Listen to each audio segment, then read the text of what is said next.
Get strong.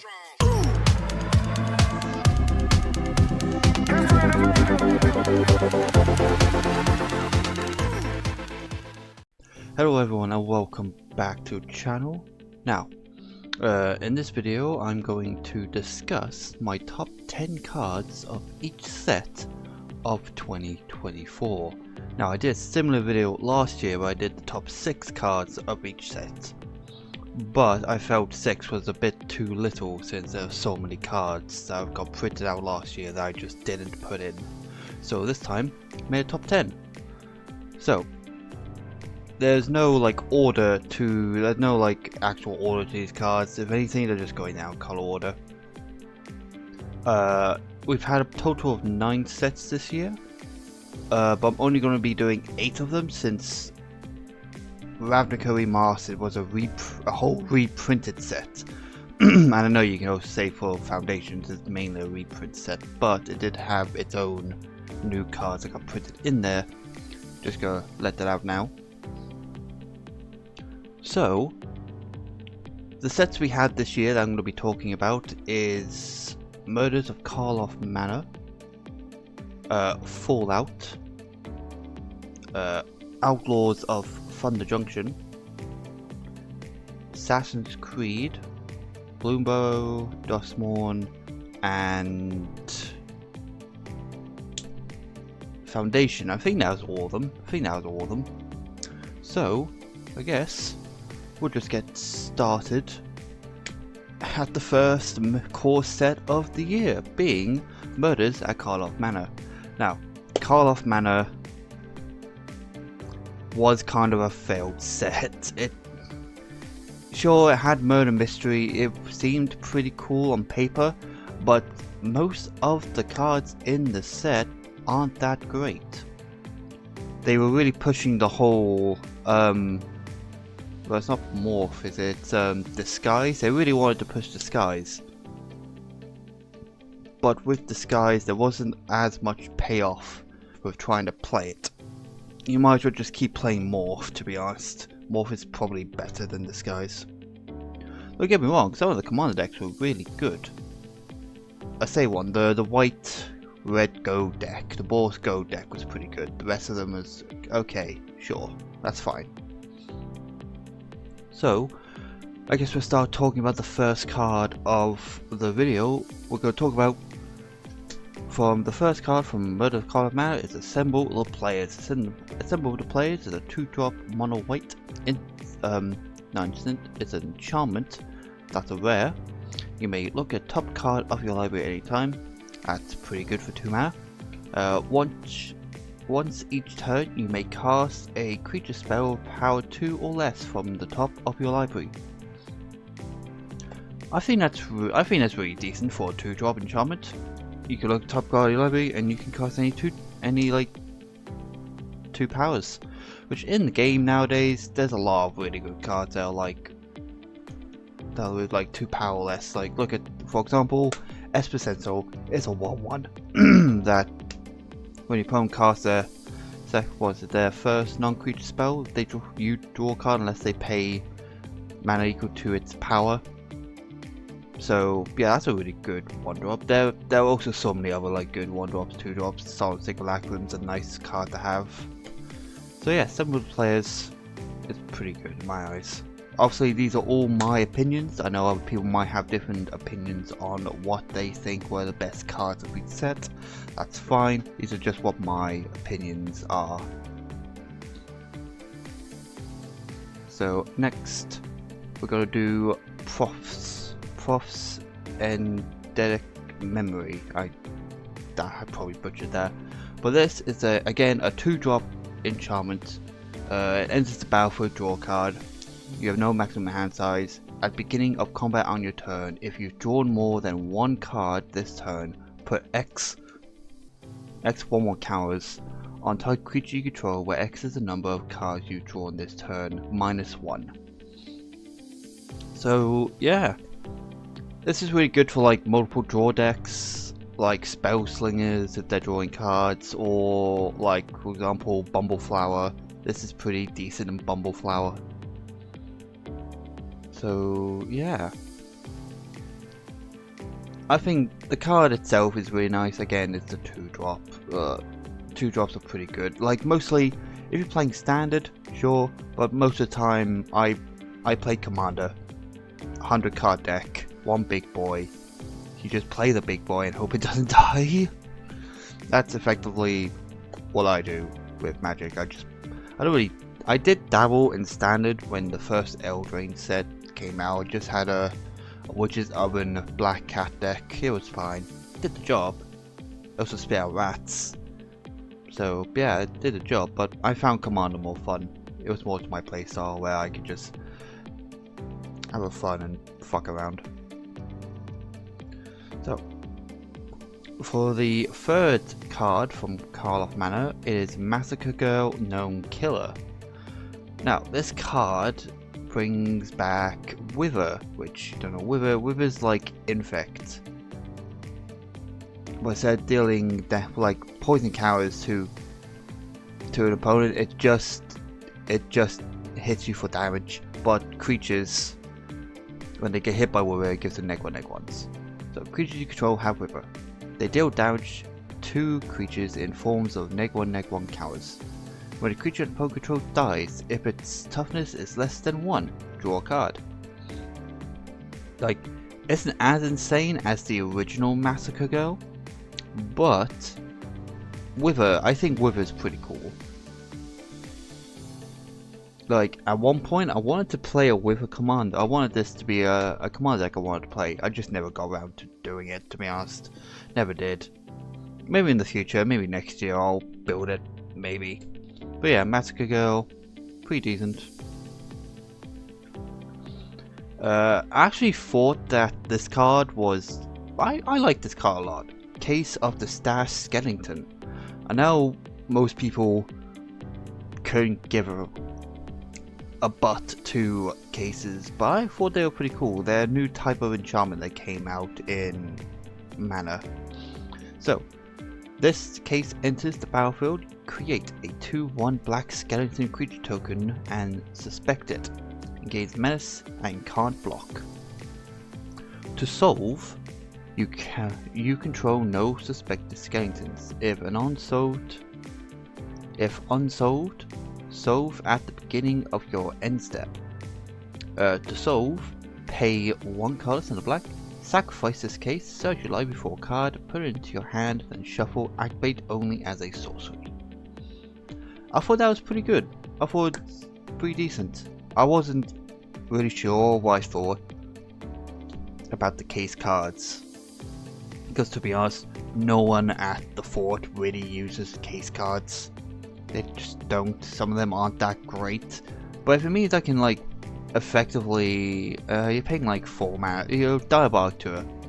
You're basically just playing a Diabolic Tour. It's fine, it's a little bit slower, but you're not forking out 4 mana in one turn. You're forking out like 2 mana a turn, then another 2 mana. So yeah, I think it's good. I like it. Next, it's the boy Crime Novelist. This card's insane. Oh, whenever you sacrifice an artifact, put a 1/1 counter on Crime Novelist and add red. This card is insane, especially with card in decks like Jolene the Plunder Queen, where you just keep making treasures over and over again to sack those treasures to give her like 5 1/1 counters, which then also gives this 5 1/1 counters, and you have 5 floating red. Crime Novelist is insane. Plus, if you look at the card, it has a little Thimblefab. It has a little Thimblefab underneath the desk, which is pretty funny. So yeah, this definitely makes it in to my video because Crime Novelist is just busted. There's been so many cards this year that are really good. That's been like an uncommon. Uncommon cards this year have really risen in popularity. Next is Archdruid Charm. It's a 3 green pips. Choose one. Search your library for a creature or land, reveal it, and put it into the battlefield tapped. If it's a land card, otherwise put it into your hand, then shuffle. Put a 1/1 counter on target creature you control. It deals damage equal to its power to target creature you don't control. Exile target, artifact, or enchantment. Now, if I was me, I'll just search for a creature.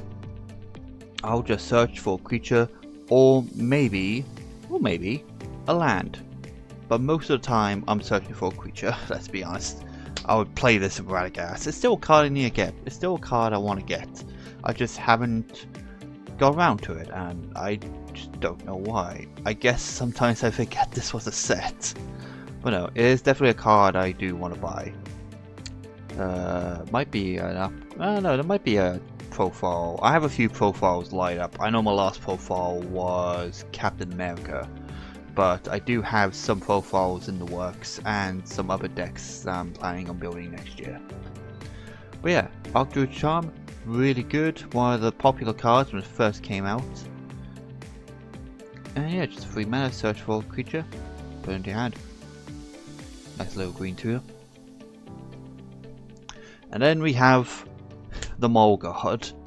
I just thought this card was funny, to be honest. That's why I made it in. Like, it's a 4-drop 8/4. 4 mana for 8/4? That's really good, especially since it's green, since you can ramp. So much ramp. So, when it becomes blocked, untap each creature you control. After this combat, there is an additional combat phase. You may pay 3 colors, 2 red and 2 green. And this must be blocked each combat if able. Now, there are cards that say, like there are other cards in red that can say this card has to be blocked. That's the thing. You can play cards that say this card has to be blocked. Rather than paying like 7 mana to do so, because 7 mana is a lot of mana. But it pays off, because if it does get blocked, tap all your creatures. There's an actual combat phase after this one.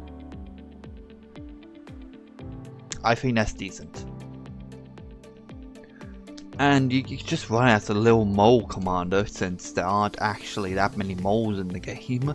There's a few. Some came out in Murder's Call of Mana, some came out in Blue Mo. There's been a few.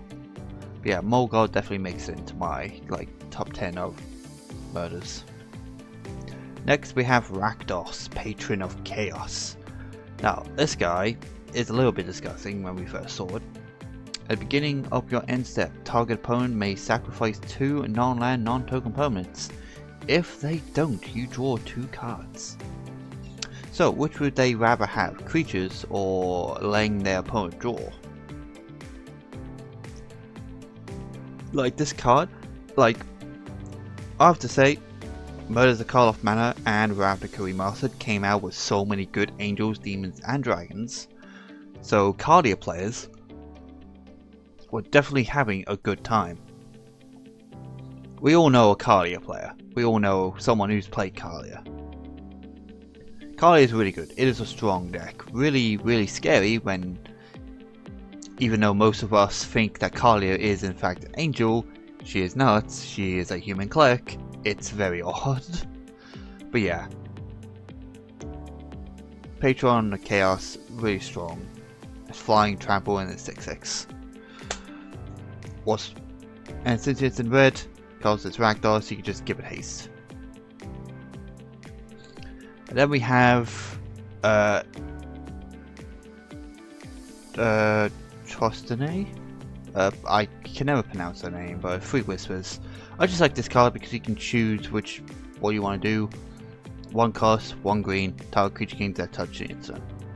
Either a white or green, target creature gains Vigilancy in turn. 2 colors, 1 white, target creature gains double strike to instant. I just thought it was really nice. It only costs 3 mana for 4/4. So you can play this 1 turn, and then during your opponent's turn you can get, I don't know, one of your little 1/1 blockers Death Touch. I think that's pretty good. It can make your 1/1 tokens block blocks? Death Touch. I don't know what was going on there.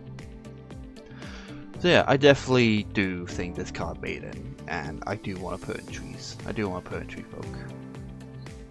Yeah, good old Dryads. Dryads are cool. And for the last card of Murders at Karloff Manor, we have the Leyline of the Guild pack. Like, I don't think I did many lands in... No, I don't think I did many lands in last year's video.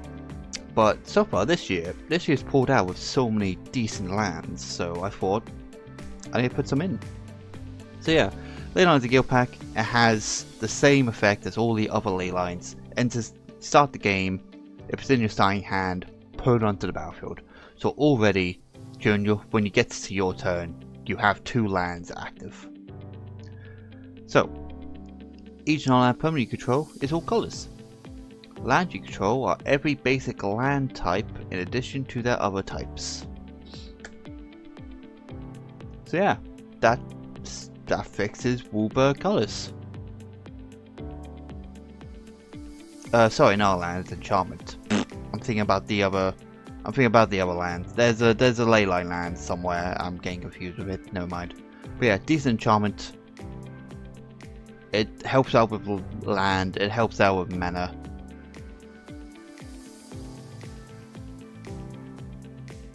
It's just really generically good. So that's kind of it for Murders at Karloff Manor, even though it is set in Ravnica. It should have been like Murders in Ravnica or something like that. But yeah, so far, those are to my opinion the only good cards from Ravnica Remastered. Not Ravnica Remastered, Murders at Karloff Manor. There hasn't really been much. It's a set that got undersold. It didn't do well, and you might as well just buy singles from the set. Don't buy packs, pretty much. But yeah. So, I guess now we move on to the next set, which is the Universes Beyond Fallout. Now, this set got people very hyped, especially since we had the TV show, the Fallout series on well, it was on Amazon, right? I think it was Amazon Prime, or Amazon Video. So, yeah, I even got a few people into Magic. I got my friends Jordy and Tom into Magic. Because my friend Jordy, which is also Elite Jordy 15 on Twitch, so if you wanna go see him, go at twitch.tv/Elite Jordy 15. Go ahead, give him a little shout. There you go. So, the first card I thought to bring out is the Wise Mothman. I know it's a commander, but it's a pretty good commander, and since that the entire set was mostly his 4 commander decks and a collector booster. Yeah. That's pretty much it. That's all the Fallout had. But I think that's all Fallout needed, because Fallout... I've never really played any of the Fallout games. Like, the only bit of Fallout I've actually got is the science deck from the Fallout. So, the Mothman is a 4-drop 3/3 flying. When the Wise Mothman enters the battlefield or attacks, each player gets a rad counter. Whenever one or more non-land cards are milled, put a +1/+1 counter on each of up to X target creatures, where X is the number of non-land cards milled this way. Now, it is a mill deck. The Mothman is a mill deck. But it's fine, it's not traditional mono blue mill, that's fine. Plus, it does give you extra bonuses when they mill non-land cards. They lose a life. How bad works if you've milled, because yeah, it's untap, upkeep, draw, then rads go off. Because you draw for your turn and then the rad goes off, you mill a card. If it's a non-land, you lose 1 life. I think that's how rad works. But yeah, Wise Mothman, really strong, really good. Next we have Caesar. Just because the fact that you can create tokens in a long line, you can sack those tokens. When you attack, you may sacrifice another creature. If you do, choose 2. create 2 1/1 red and white soldier creature tokens with haste that are tapped and attacking. You draw a card and lose 1 life. Caesar deals damage equal to the number of creature tokens you control to target opponents. So most of the time you're going to be creating creatures. Well, early game you might create tokens and draw a card until you rack up enough creatures that you can actually use the damage effect, which is decent. It's easy to do enough. You're in white, you use, like, for example, the White God from Lost Caverns of Ixalan. You use the enchantment Anointed Possession. You use sort of red to use what was it? Something of the Legion? Beginning of combat, it's the beginning of combat, beginning of upkeep, you create a 1/1 white red soldier. Is it Assemble the Legion? Might be Assemble the Legion. I think it's also in here too. It's in the Freecon. But yeah, Caesar definitely made it into the deck. Well, into the video, because it is really good. Next is my personal favorite, Cogsworth, handy helper. Commander creatures you have Ward 2. You can tap and add 2 white. Spend this mana only to cast ores and/or equipment spells. Or you can tap him to attach target or equipment you control to target creature you control. Activate only as a sorcery. Now, if you guys would have seen, I actually did play this in a commander deck. I played it in Kemba and it helped a lot. Sure, you can't do it at instant speed. Well, you can't do the attach in instant speed, but being able to tap him to gain like 2 white to help with the equip costs. Well, to cast, ores and equipments. Because most of the time I ran a lot of 2 drops and 3 drops, which helped a lot. I use a lot of the swords. Swords of like so and so. So yeah, Cogsworth definitely made it into the video. I just love him a lot. He's my little robot boy. And he can also be a commander. He can also be a commander since he's a legendary artifact creature. Maybe one day I might play him as a commander. Maybe for the funs and the lols, for the hell of it. But yeah. Next is another legendary artifact creature, Yes Man. Yes Man is just dumb, he's just funny to have. Because you can tap him, target opponent, gain control of Yes Man. When they do, you draw 2 cards and put a quest counter on Yes Man. Activate only during your turn. Also got Wild Card. When Yes Man leaves the battlefield, its owner creates a tapped 1/1 white soldier creature token for each quest counter on it. So yeah, if it dies, its controller creates tons of soldiers. Actually, it's funny that you can just pass them around the table. Like, it doesn't go around in a traditional circle. You can just like zigzag or just go from this. Just keep doing this. It's definitely a fun little guy. I think like at a time we just Yes Man's on board. Okay, no one kill Yes Man. Yes Man must live. It is a good card. Definitely made him. My personal favorite, Nerd Rage. I really like the art. I like the art of Nerd Rage.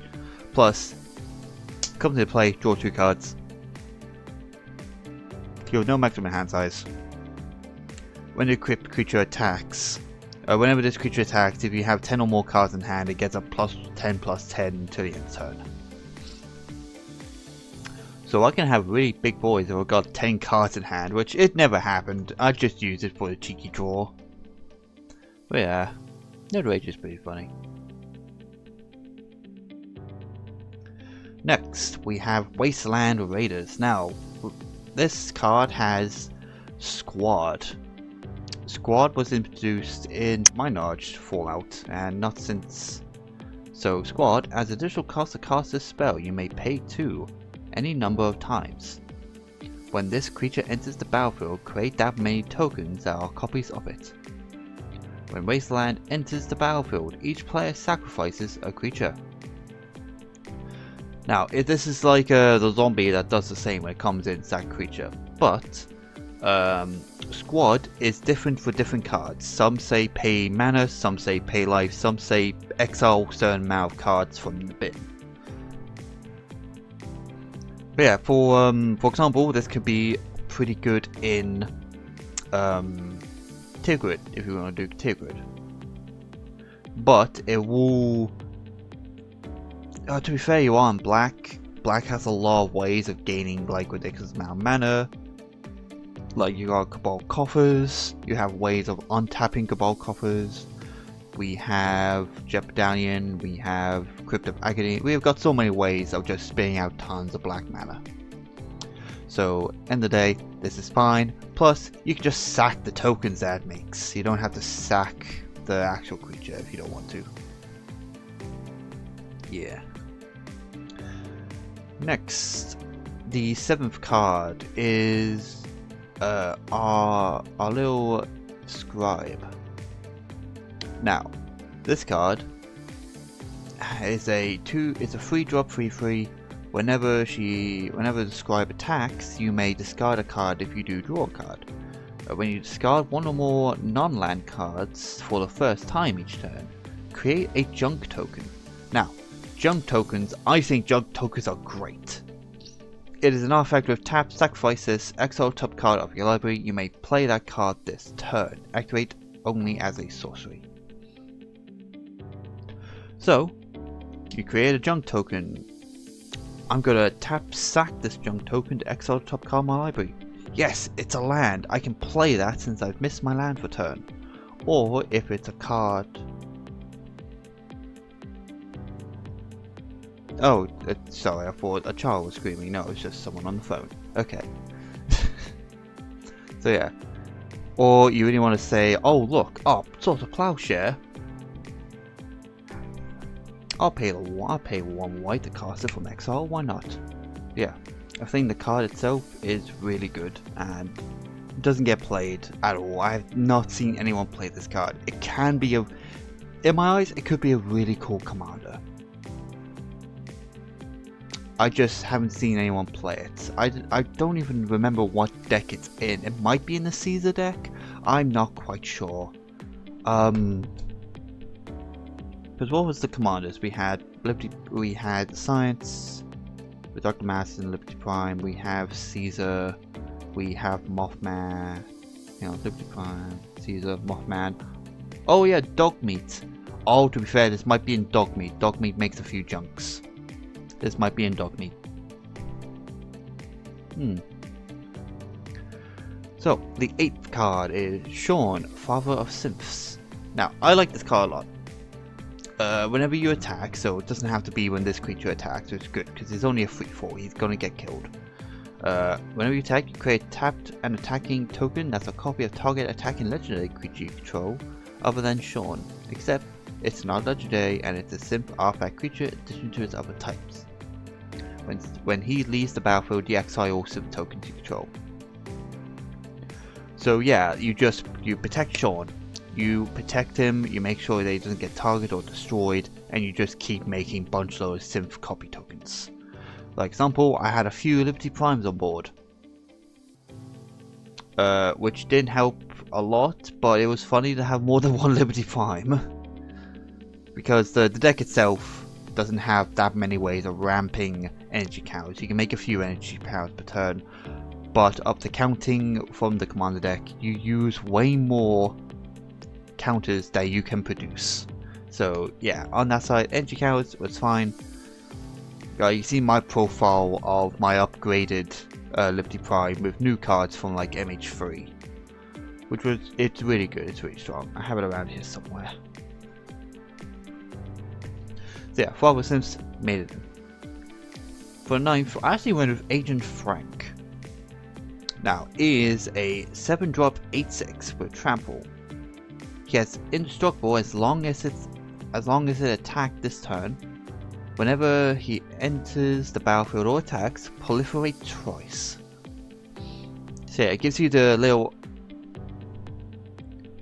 the kind of effectively this in Fallout. It helps with rad counters because you can proliferate rad counters. So someone say has 1 rad count left, you can play him.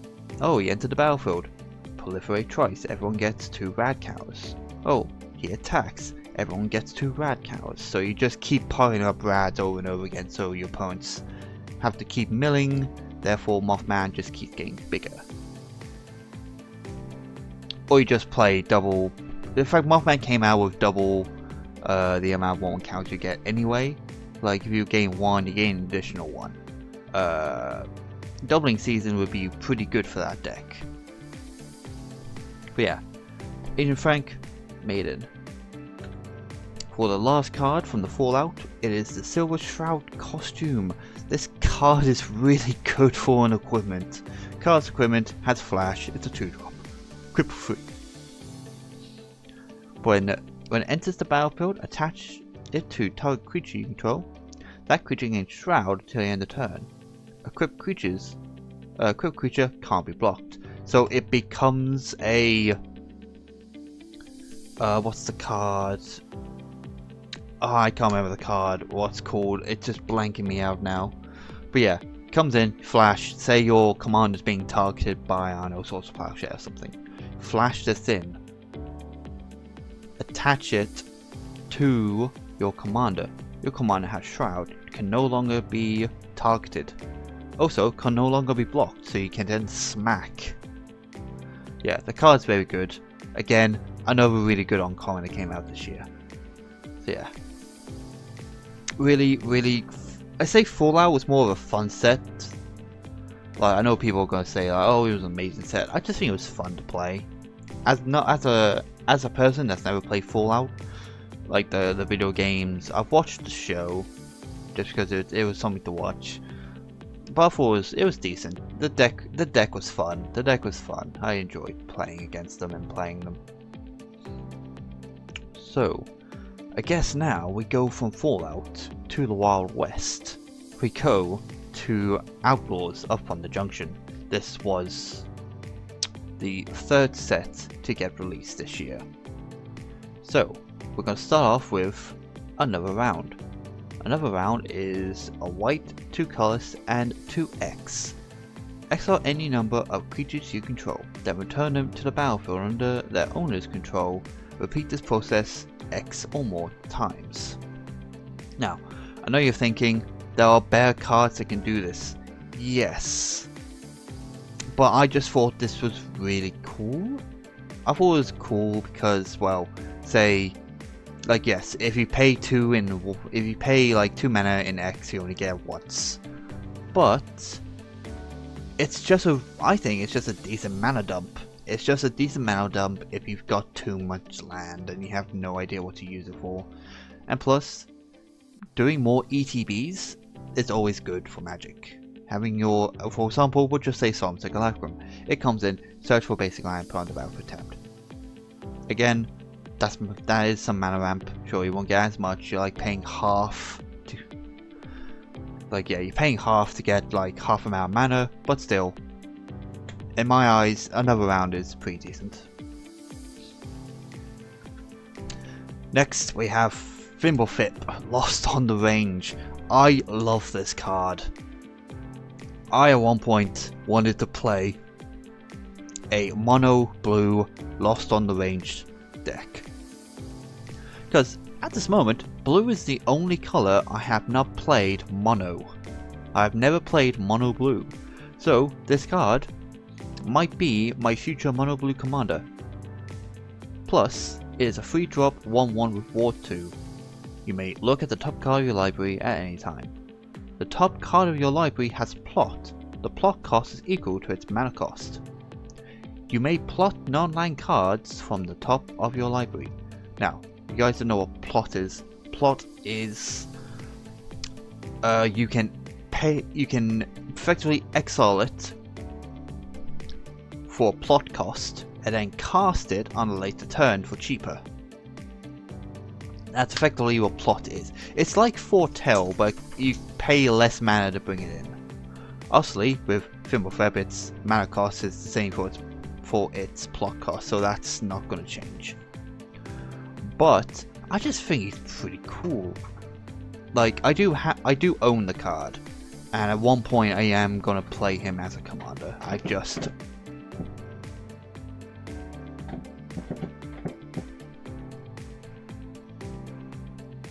Bear, what are you doing? What are you doing? You wanna go out? Yes. Sorry, my doggo was hitting a box. Usually when he hits the box, he wants to go outside. So yeah, Thimbleflip, definitely one of the best, probably is the best card of the set. One day I'll build mono blue. One day. Like, I don't play that much blue. I think the only deck I have at the moment that has blue is Cap. So maybe at one point I'll play mono blue Thimbleflip. Yeah. So, also, another blue card, Double Down. Double Down, when you cast an outlaw spell, copy that spell. So, outlaws are assassins, mercenaries, pirates, rogues, and warlocks. So, effectively, say you cast a warlock. I'll get another warlock. Do I have a...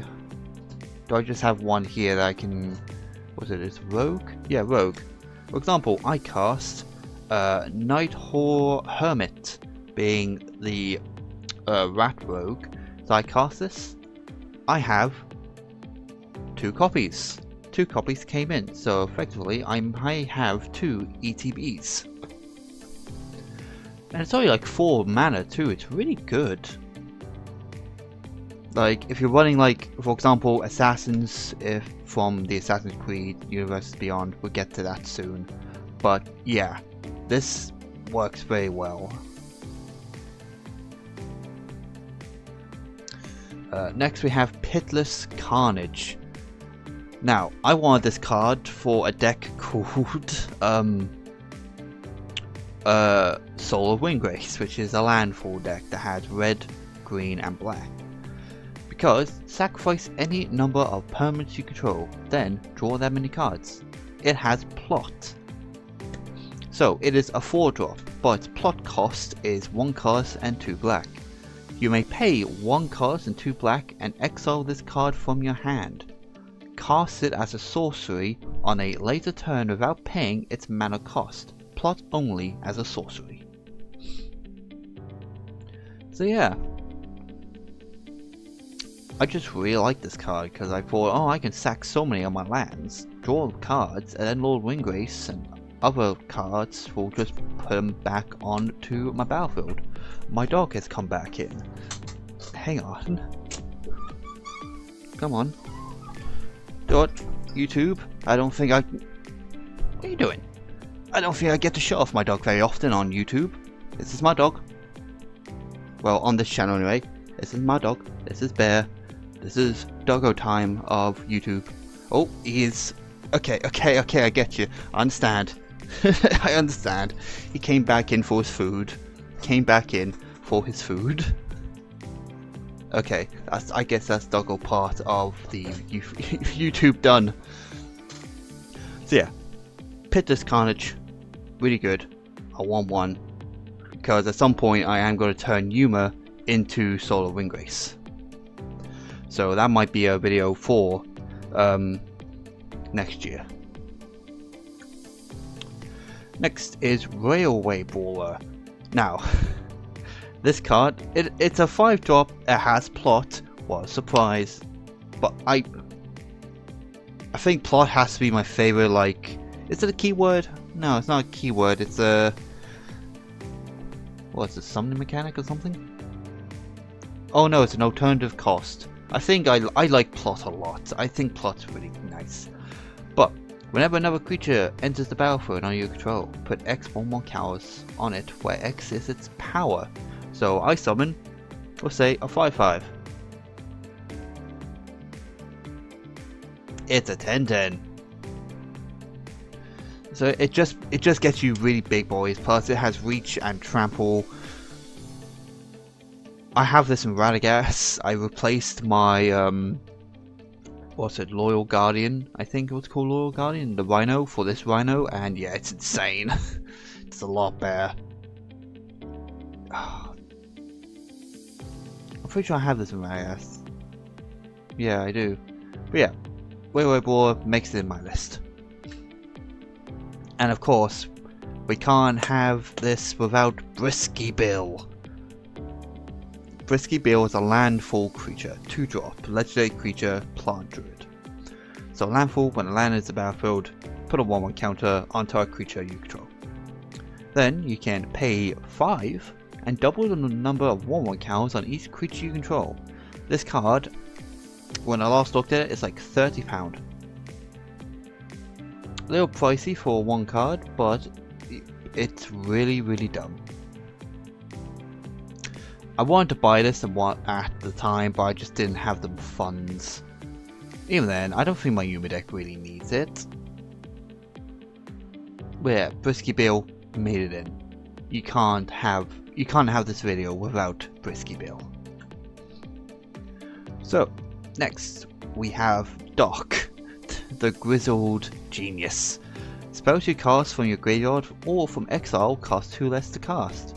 Plotting cards from your hand cost 2 less. So, kind of like Thimbleflip, this can also be a plot commander in Simic. Well, it also helps with like Foretell, because Foretell you exile the card face down. This also helps for Foretell and Plot, so ideally this is better than Thimbleflip, and it also gives you mana ramp because you're angry. Do I care about Simic? No, I don't like Simic. So yeah, Doc. But Doc himself, he's a really cool card. The Transmutation Font. So you can tap it and crave your choice of blood token, a clue token, or food token. You can then pay 3, tap, sacrifice 3 artifact tokens with different names, and search your library for an artifact card, put onto the battlefield. Activate only as a sorcery. Now, other people might have just glossed over this card for okay, that's a lot. That's a lot you have to put in. But you then pair this with a card called Assembly Manufacturer, which if you create a food, treasure, or clue, you create an additional food, treasure, and clue. So already you have the clues and the food tokens for this card already, effectively. And yeah, and there's so many cards to say, oh, untap every artifact. Ooh. So yeah, I think this card gets slept on. I don't think much people really know of the card, but I do. I like it a lot. And then, no shock, Sword of Wealth and Power made it in, because giving your creature, you're giving your commander effectively protection from instants or sorceries. That's pretty big. When it deals combat damage to a player, you create a treasure token. Then, when you cast your next instant or sorcery spell, copy that spell. You may choose new targets for a copy. So yeah, it feels very blue. It's okay. Sorry about that. My dog decided to bark as someone came through the front door. So yeah, very blue, creating treasures and being able to copy spells. Really, really blue and really, really good. The part of the swords, the swords of so and so, are generic as fuck. They are so generic. Any deck can use them. I almost have all of them.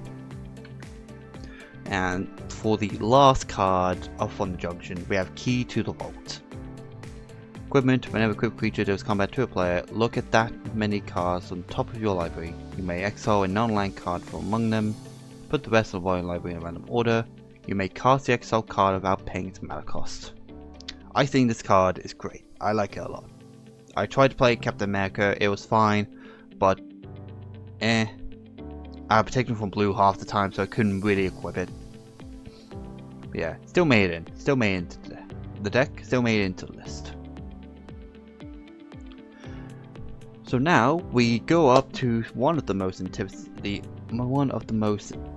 popular kind of sets is the Modern Horizons. So we go to MH3. The first card, not a shock, it's the Ocelot Pride. This card is nuts. It's a 1-drop 1/1 with first strike lifelink. It's also got Ascend, so if you control 10 or more permanents, you have the Sing's Blessing for the rest of the game. At the beginning of your end step, if you gained life this turn, create a 1/1 white cat creature token. Then, if you control the Sing's Blessing, for each token you control that enters the battlefield this turn, create a token copy of it.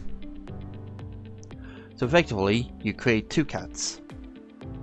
And even then, that's not just cat tokens, it's just any token.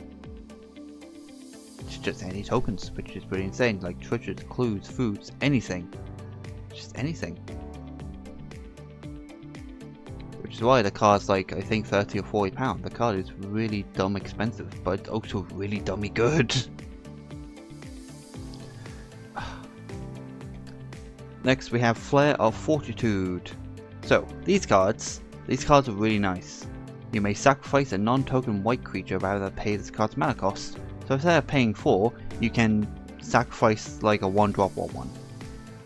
To the end of turn, your life total can't change, and permanents you control gain hexproof and indestructible. So it's almost a Tefari's Protection. Almost Tefari's Protection. Except it doesn't phase you out. Yeah, these cards are really good. I've only popped in the white one because I think the white one is probably the best.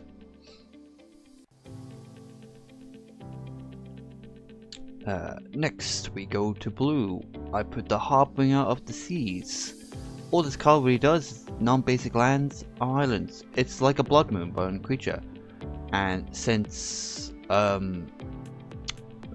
Cabin Ixalan, the Merfolk deck, which is it's really dummy strong. Even as just a precon, it's still really strong. You pop this in, and yeah, because there are a few Merfolks in that deck that have like Island Walk. So if you're against someone who hasn't got any islands in their deck, you play this, and all their like non-basic lands, so the command towers, for example, they're now all islands. So your Merfolk can just smack without being blocked. Which is really scary when they have a really huge ass commander that's gonna hit you in the face. But yeah, this card made it in just because of how good it can be in Merfolk decks. Next we have Warden Soul Trader. You may pay 1 life. I say may pay. You pay 1 life, sacrifice another creature, create treasure. So you just pair this off with, I'll sacrifice one of my tokens. I'll do Blood Artist. I think Blood Artist is one of them. Whenever a creature dies, gain life, and your opponent loses a life. I think it's that one. But you pair that off with any other card. Yeah, you then get a treasure, which you can effectively use that treasure, maybe make it up a token. This becomes a kind of an infinite kind of drain loop if you have the right cards. Say this, what was it? Phyrexian Altar or something? Sack a creature.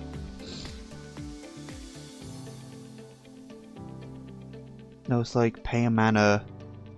There's another artifact that allows you to res a guy from the bed. But yeah, Warden Soul Trader. Really good. Really dumb too. Next we have Necro Dominance. Skip your draw step. At the beginning of your end step, you may pay an amount of life. If you do, draw that many cards. Your maximum hand size is 5. If a card or token would be put into your graveyard from anywhere, exile it instead.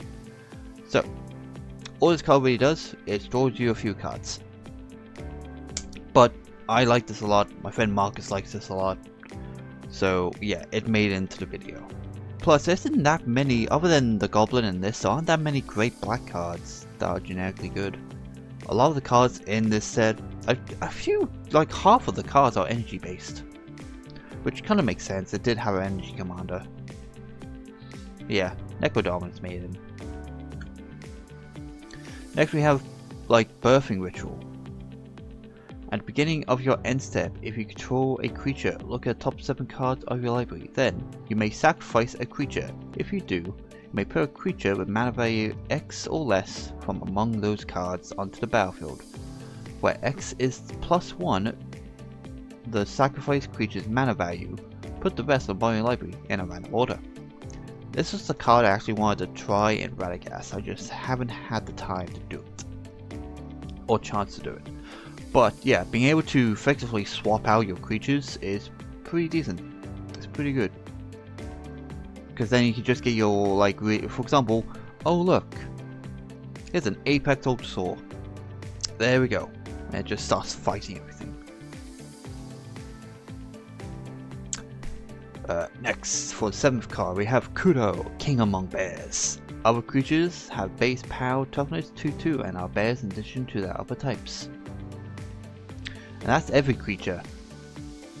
It's not creatures you control. Other creatures have the base power 2/2 and are bears in addition to other types. So yeah, your opponents they're bears now. Haha, they're now 2/2s. Oh. So are your creatures too, but you can buff I think Queen Among Bears gives them 1/1 counters. So yeah, that's pretty good. King Among Bears. Oh, still waiting for Bear Force 2, Bear Force 3. Now, the next is an artifact I feel got slept on a lot. It's called Vexing Vorpal. Whenever a player casts a spell, if no mana was spent to cast it, counter that spell. You may pay 1, tap, sacrifice, draw a card. Now, this card stops 0 mana cards from being cast. Like, for example, cast a save, control your commander, cast it without paying its mana cost. It forces your opponents to actually cast it instead of just casting it without paying mana. I felt this card got slept on a lot. It's a 1-drop too, so it's incredibly good for what it does.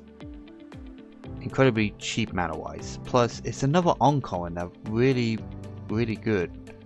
I found this in a bunch of like MH3 bulk that my friend gave me, and yeah, it's just really genetically good. Emrakul, the world anew. May casters gain control of all creatures target player controls, flying protection from spells from permanents that were cast this turn. When it leaves the battlefield, sacrifice all creatures you control. Has madness, pay 6. So yeah, this card, as always, Emrakul is always kind of an insane Eldrazi, so it made it in because you just taking control of target. Getting control of all creatures target player controls is really nuts. Because then you can just smack. And plus you can flash this guy in if you really want to. There are a lot of cards that say flash. You play cards as though they have flash. There's a lot of them in the game, so you can't just flash this in. If you have 12 mana, which you probably have since Eldrazi's are colorless based decks, and yeah, a lot of colorless cards like double the mana, like the Urzalands. The Urzalands do a lot. And for the last, for example, Urza's Cave. Tap 4 colors, pay 3, tap, sacrifice Urza's Cave, search your library for a land card and put it onto the battlefield tapped, then shuffle. I have this card in almost every deck I have because it's that good. For example, I can search for Tree City, Cabal Coffers, Crooked. If I really want to, Maze's End, which I don't play, but I could.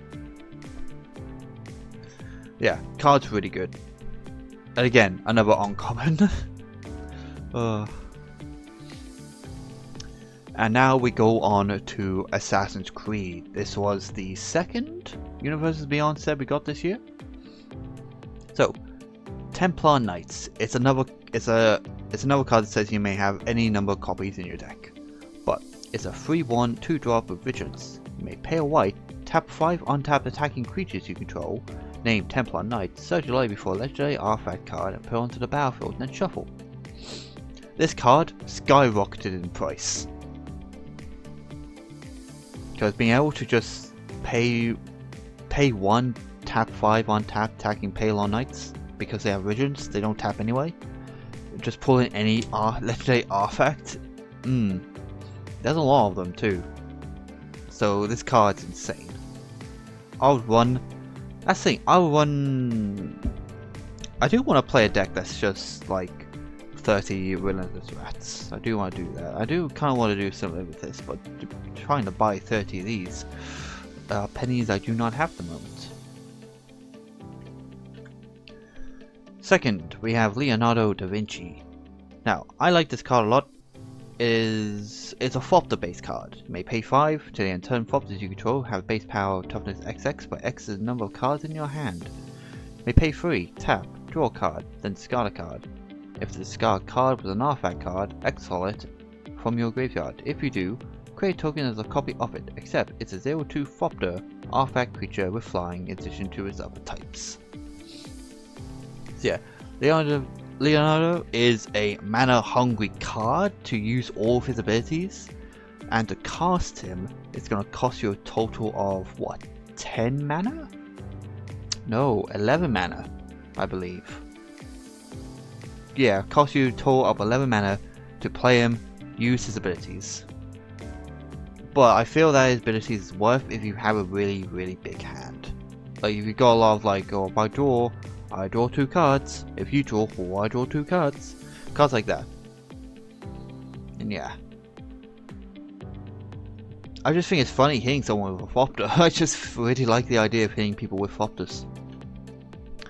Next is Desynchronization. Return each non-land permanent that's not historic to the owner's hands. So yeah, everything that's not historic goes to the hand. It doesn't get rid of commanders, but it does get rid of like if you're getting swarmed by tokens. Yeah, that's really it for that. Then we have Exio. Assassin, Menace. Assassin spells you cast have free running for 2 black. When Exio deals combat damage to a player, you may pay Woolberg if that player has 10 or less life. When you do, that player loses the game. And yeah, that's really good, especially with free running. Free running is dumb. We were playing with the star kits from Assassin's Creed, and the free running is dumb. Because you may cast a spell for its free running cost if you've dealt damage to a player this turn with an assassin or commander. Yeah, this free running is dumb. It's a dumb mechanic. It's so good because the free running deck that came out for standard is dumb. It's so dumb, and it beats Eivor's.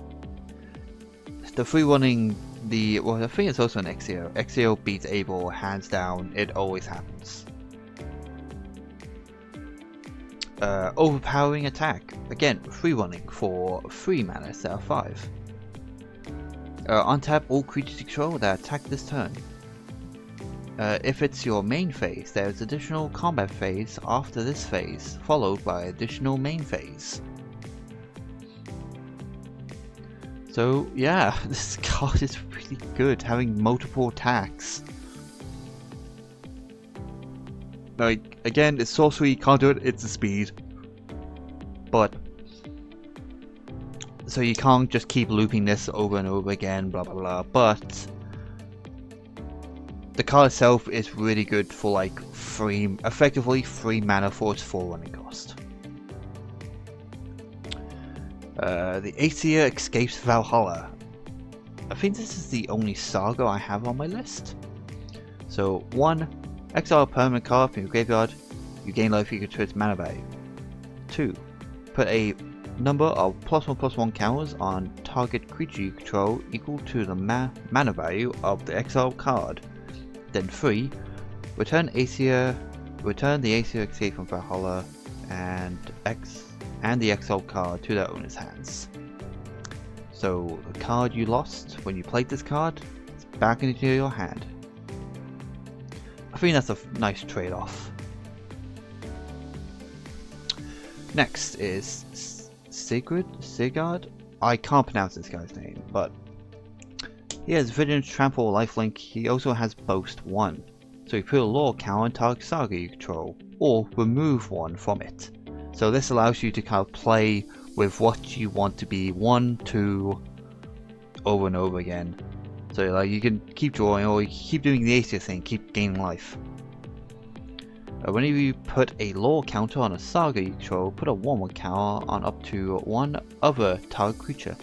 So you +1 or -1 a lore counter and you make something slightly bigger. Even though you can only do that once each turn, and only if a guy attacked. But I think that's a good payoff for keeping your sagas around for much longer than they should. Next is Haystack. Pay 2, tap this artifact, target creature you control phases out. That's it. This is really good. I don't see why this isn't played in more decks. Haystacks is good. Then Excalibur, Sword of Eden. This card rise in popularity when Cap First Avenger got showcased. Because it's a trail drop, but it costs X less for each, where X is the total mana value of historic permanents you control. So if you have your historic permanents are like 12, this costs no mana. The equipped creature gets +10/+0 and has vigilance. The equip legendary creature for 2 mana. Yeah. Excalibur, Sword of Eden, really good, really popular at the moment. I think I got mine for like a tenner. And for the last, we have the God Artificer. Those who come before. This spell costs 1 less to cast for each historic card in your graveyard. Exile any number of historic cards from your graveyard with total mana value 30 or greater. You get an emblem with creatures you control have base power toughness 9/9. So having to try and fill your bin with your artifacts, with historic cards, sounds easy on paper, but when you're trying to do it, it doesn't seem that easy. Sure, you can rely on using tons of mill cards and discard cards, but yeah, I don't know how many times you're gonna get this off. It's cool that every single creature becomes a 9/9. That's really good. So you got like tons of tokens on board.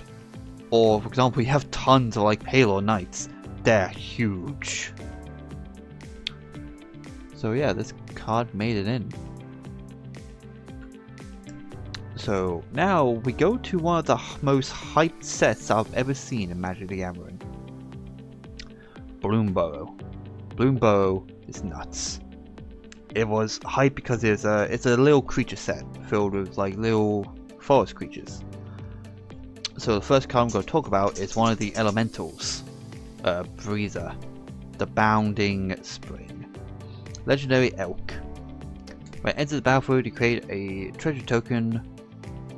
When it enters, create a treasure token. If an opponent controls more lands than you, you gain 4 life. If an opponent has more life than you, create 2 blue fish creature tokens. If an opponent has more creatures than you, draw a card.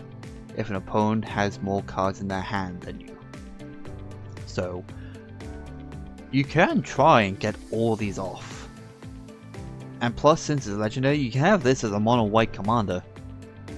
I just thought this card was generically good. It helps out in like draw and mana wise and creatures. So it just made it in because it's so generically good. Dawn's Truce. Gift a card, which for example, your opponent draws a card. You and permanents you control gain hexproof at the end of the turn. If a gift was promised, permanents you control also gain indestructible to the end of the turn. This is a really good save card. Really good save card. It's a really good protection card for 2 mana instant. Yeah. Rally Flood Cooler. Flash 2/2, a free drop. You may cast non-creature spells as though they had flash. So all your sorceries have flash, your artifacts have flash. When you cast a non-creature spell, birds, frogs, otters and rats you control get +1/+1 to the end of the turn. Untap them. So So if you attack with all your creatures, it's your opponent's turn. Say you flash in like a sorcery or an artifact, you cast a non-creature spell on top of your cards. They're now blockers. It's not in here just because it has a rat in the artwork. Maybe. No, the card itself is generally really good. Next, we have another elemental beast or elemental card. This is really stupid because your opponent's creatures your opponent control have base toughness of 1. You pair this with, like, for example, Elesh Norn, the one that gives all your opponent's creatures -2/-2. Yeah, everything dies. Everything just flat dies. It's really like flying trample is a 5-drop with 5/6, and the ward is the scatter card. That's fine. Losing all my creatures though, I am not enjoying that. My dog wants to go out again.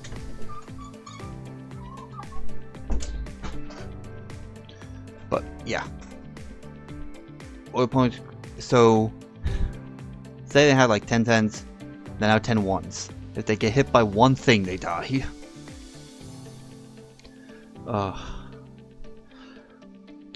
I couldn't find that many red cards I really liked, so I just put in Season of the Bold.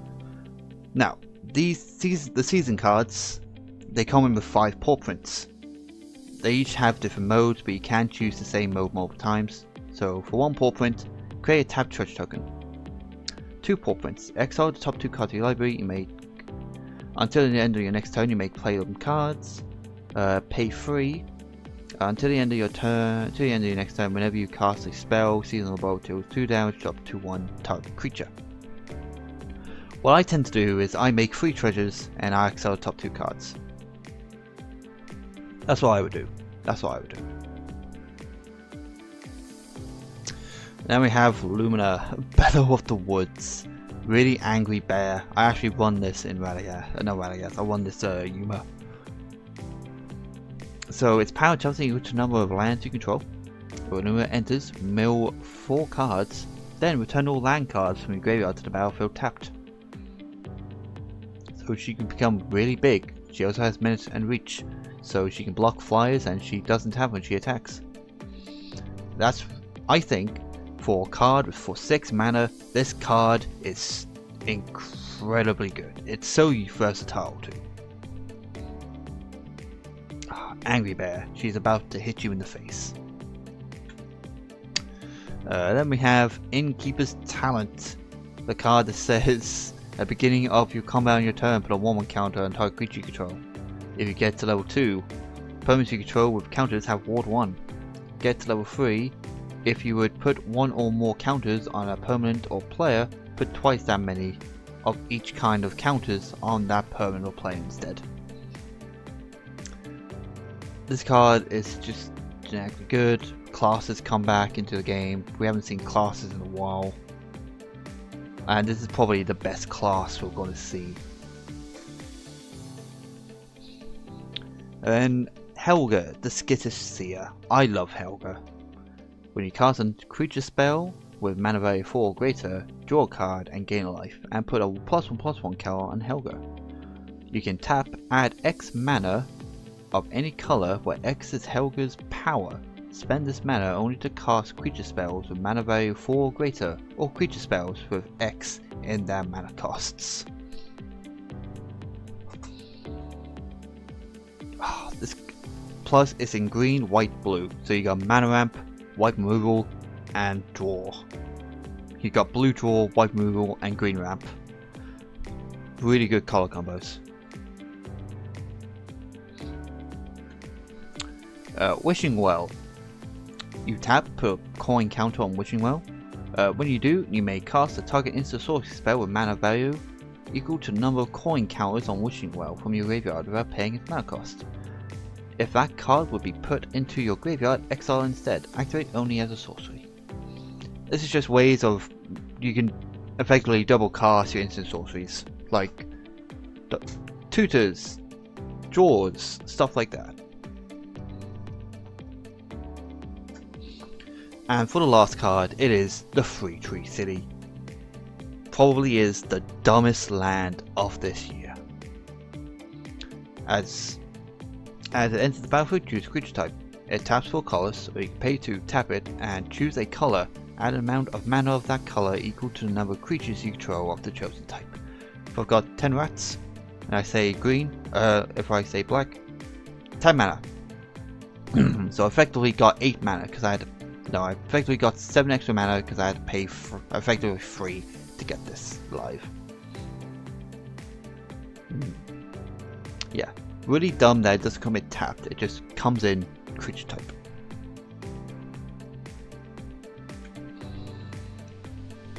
Now we go on to Duskmourn. So we start with Toby, Beastie Befriender. When Toby enters, create a 4/4 white beast creature token. This creature can't block or block alone. Can't attack or block alone. As long as you control 4 more creature tokens, creatures you control have flying. I like that it gives creature tokens flying. I think that's pretty good. We have Leyline Transformation. Again, Leylines, they come into the battlefield if they're in your opening hand, that turns 0 cards. But this one comes in, choose a creature type, and creature you control of the type. They are, yeah, for example, I'll pick rats. Every single creature I own, hand, deck, field, graveyard, they are all rats. Everything is a rat on my, everything is a rat effectively. Then we have the room cards. We have Mirror Room and Fractured Realms. So, rooms, you can cast one side, and then on another turn, if you got the mana, you can cast for the other side. But when you unlock this door, create a token that's a copy of target creature you control, except it's a reflection in addition to its other types. But if you wanted to, instead of doing the room, you wanted to start with the realm. If a triggered ability of a permanent you control triggers, that ability triggers an additional time. So yeah, this is probably the best room in the set. I think I've got another room in this list, but so far this is the best one. Next, we have Come Back Wrong. Destroy target creature. If a creature were put into the graveyard this way, return it to the battlefield under your control. Sacrifice it at the beginning of the next end step. What's funny is that technically this can take, to my knowledge, this can take a commander. This can steal a commander. Because commander does technically hit the bin first. But yeah, it would be insane if they made this an instant. But I understand why they made it into a sorcery.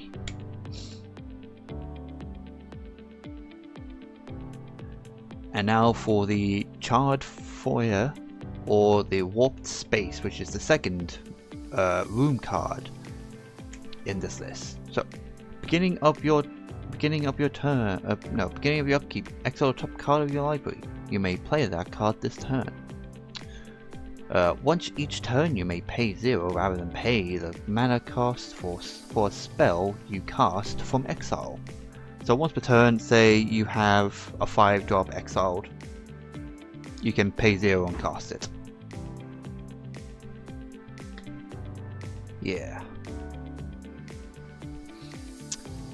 And this card has to be probably the best card in the set, because they gave us a Deflecting Swat. On timing malfunction, choose one. You destroy target artifact. Or you can change the target of a spell or ability with a single target. That's the Deflecting Swat part. One or two target creatures can't block this turn.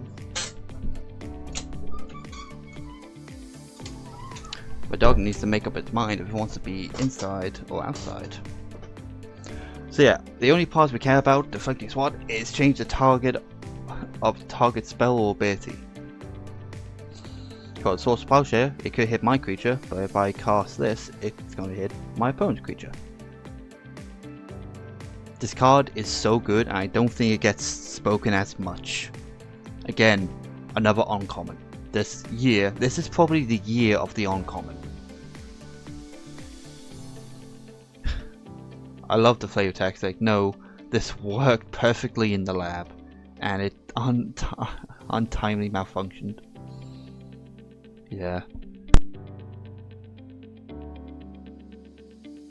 Sorry, I just had to quickly cough. Then we have Enduring Vitality. This is the only Enduring card I've popped in, because I think this is probably the best one. It makes your creatures mana dogs for any color. And when it dies, like they all have when they die, they come back. If they died as a creature, they come back as an enchantment and not a creature. Right, I do want to grab some of these. I do want to grab the elk. I do need to grab the elk. Then we have Arabella. It's definitely Annabelle. Definitely Annabelle. So whenever she attacks, it deals X damage to each opponent, and you gain X life, where X is the number of creatures you control with base power 2 or less. So you just make sure she's either unblockable or indestructible, and yeah, you can start gaining and dealing life. Also, Boss. Boss is really good for like artifact kind of decks. Else is also Boss. The Jolly Balloon Man is also really nuts. He's a 3-drop, 1/4, haste, pay a life, tap him, create a token as a copy of another target creature you control, except it's a 1/1 balloon creature in addition to its other colors and types, and yeah, it has flying and haste. Sacrifice it at the beginning of the next end step, activate only as a sorcery. So yeah, with Jolly Balloon Man, and because my friend Ben, we both really think this card is really dumb, just because it can make so many like plays. I can't remember what the guy's called, but he has a dwarf cleric that when a creature dies in exile, you create a token, and when that token dies, you return the creature back to your bin, something like that. So you can just keep repeatedly using this card. Yeah, Boss, it's becoming such a really, really powerful colors. Oh, fucking Jolly Balloon Man. He's so dumb. The fact he has haste, which really puts the nail in the coffin. It's just, you had to give him haste. He was already good, and then you made him busted with haste. And for the last card, we have Vendrell. So, she can be a Rune Commander. When she enters the battlefield, reveal the top 7 cards of your library. Put all enchantment cards from among them into your hand and the rest on the bottom of your library in a random order. You can tap her, lock or unlock a door of target room you control. Activate only as a sorcery. So instead of paying mana to open a room, you can tap her and either unlock a new room or lock an old room. Or, like, yes, she is 5 mana, she's Wolberg to play, but she can save you so much mana by like unlocking and locking a room.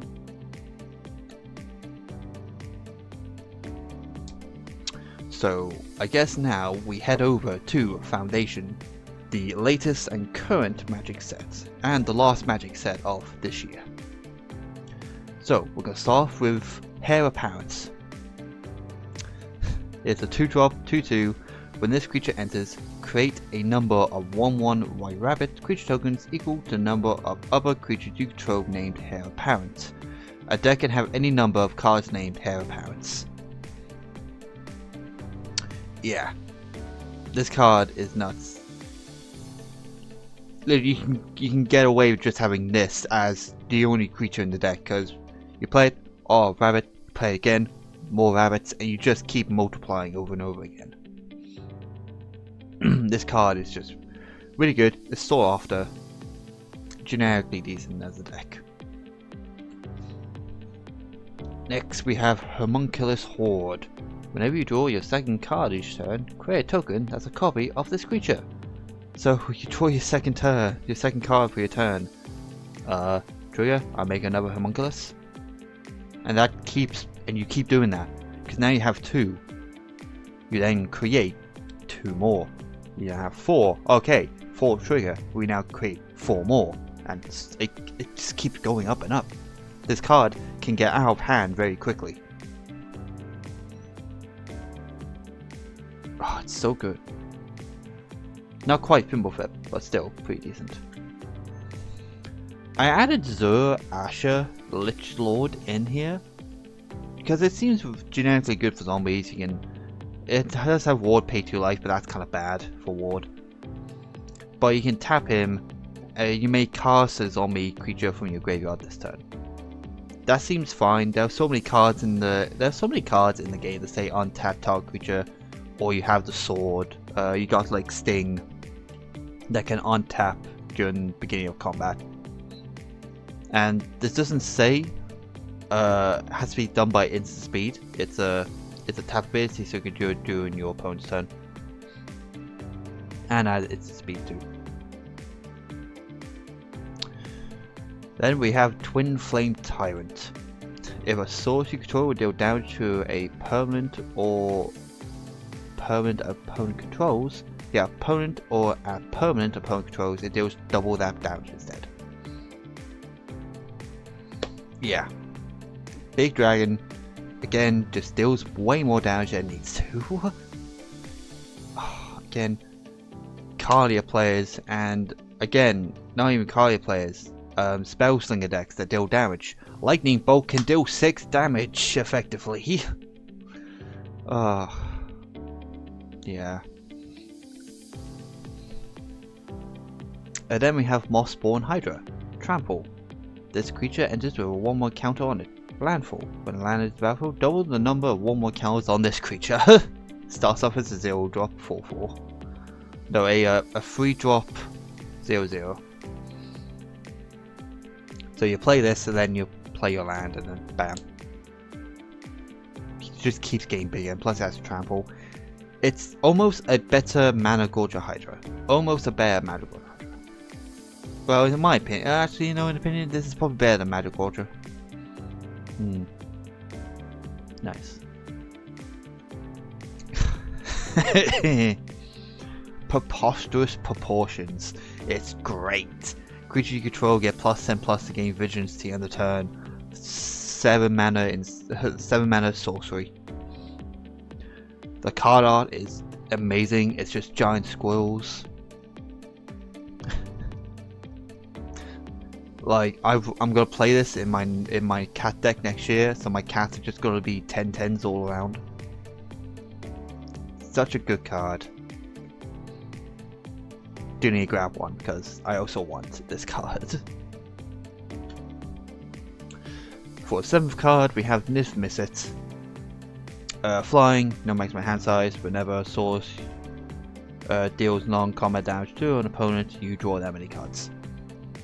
So again, Spellslingers, let's go.